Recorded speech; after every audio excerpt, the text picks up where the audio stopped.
So there's a Buddhist principle that states that pain is inevitable, but that suffering is a matter of choice. I'm Coach Bobby Brown with Sober Life Right. What I do is I help coach others that to have their best life possible, free from drugs and alcohol. And I do that in a couple of ways. One of them is with these videos.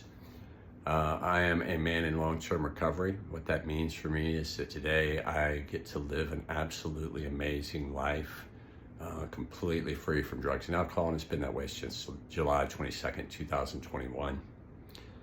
Let's talk a little bit about mindsets, okay? And what a mindset is. A mindset is a way that you decide to interpret the world, what's going on around you. Mindsets can be very, very helpful to get you towards what you're trying to do. They can also be very, very harmful and prevent you from doing a lot of things. I remember coming across this this saying, I think at like a refuge recovery meeting. It's the first time I saw it, where it talked about this difference between pain and suffering. And I'm going to break this down. I am not a Buddhist. I am not an expert on this subject matter, but I do know a little bit, and I'm going to share what I know. And if you've got some more curiosity, then hopefully this stimulates you to get down that rabbit hole and learn a little bit more. But the idea that everybody feels pain, but that pain is something that happens in the present. You hit your knee on the corner of a table, you've got immediate pain. You have someone say something hateful to you. You have this immediate pain, all right? You lose your job. There's an immediate pain that in the moment that happens, and it causes you to have this immediate feeling in the present.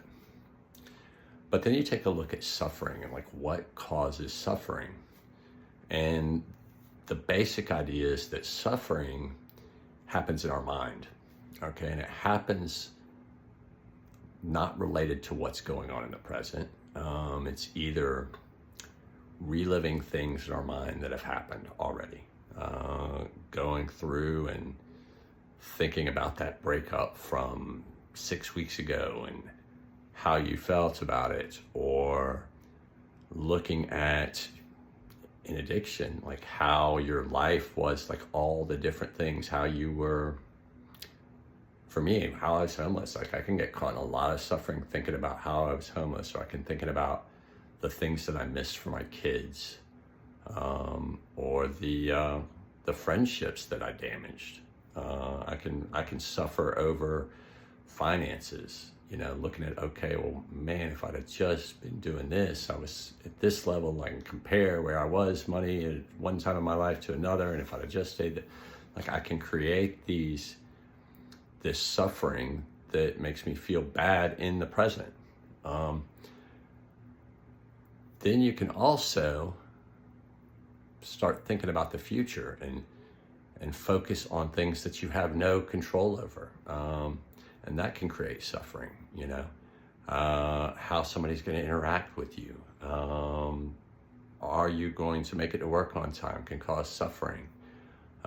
Is it going to rain tomorrow? That can cause suffering. And it's almost always on things you can't control. The problem with suffering is, like, none of it's real, okay? Think about even memories of what happened yesterday, okay? And how small of how far that really is from reality. So everything that happened yesterday, you're filtering through your mind. The truth is, it is your point of view of the situation.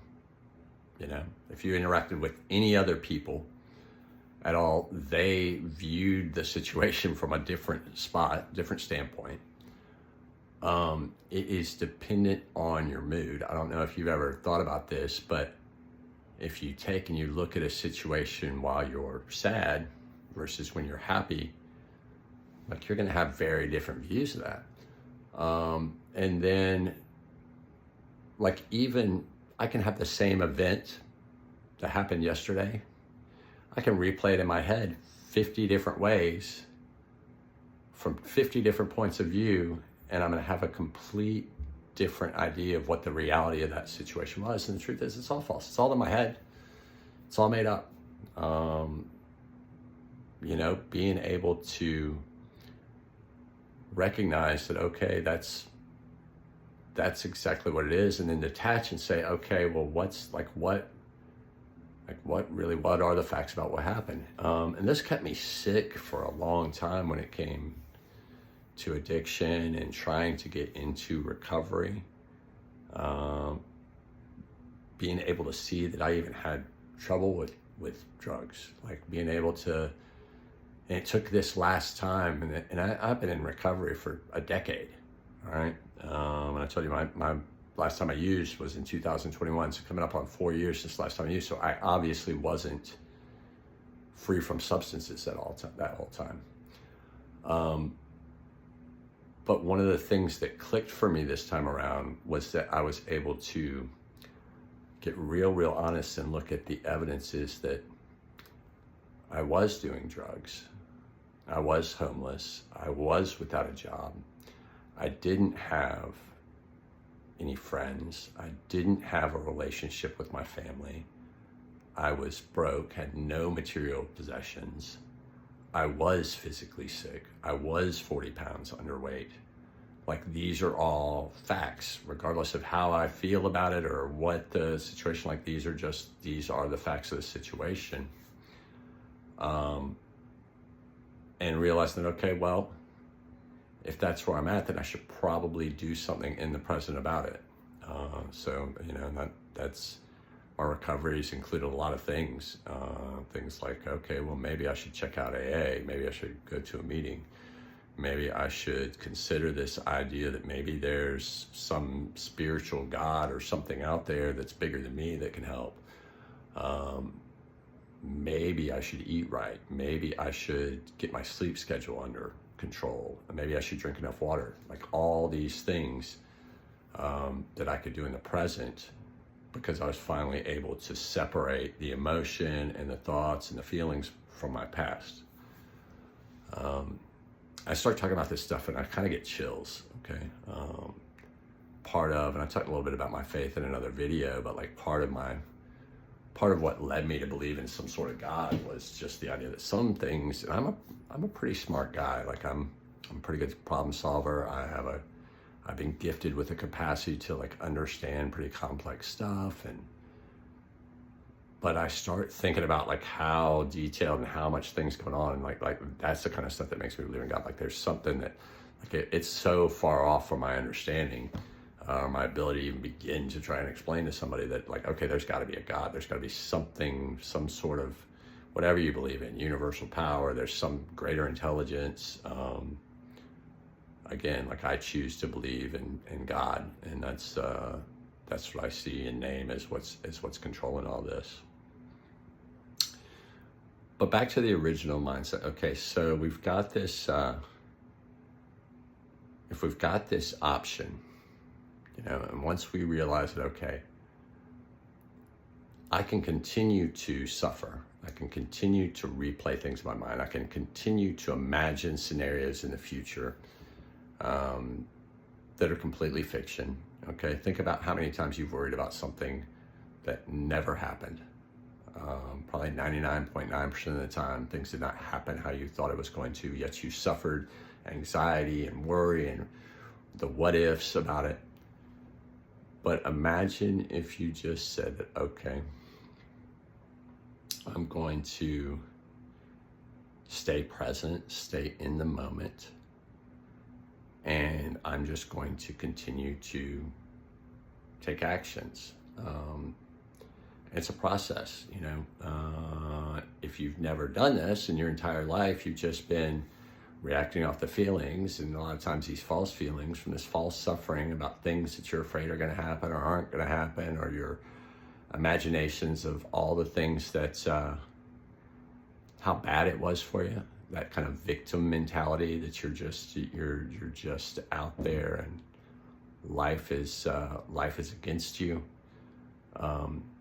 But instead you say, okay, let me figure out who I am as a person. What are my values? You know, how do I show up in the present?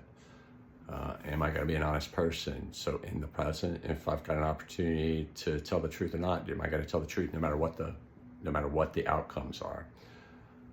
And then you've got to have some clearly defined goals. But those goals have to be aligned with your vision of what you want your life to be. And the vision of your life that you want to have has got to be aligned with your purpose, why you feel like you're here. And when you put all that together, you build up this incredible mindset that now suddenly you have this guidance system, okay? And you're no longer having to rely on reacting to life. Now you can get very, very intentional. And that is what I believe the key to build a foundation to be the architect of the life that you really want to live.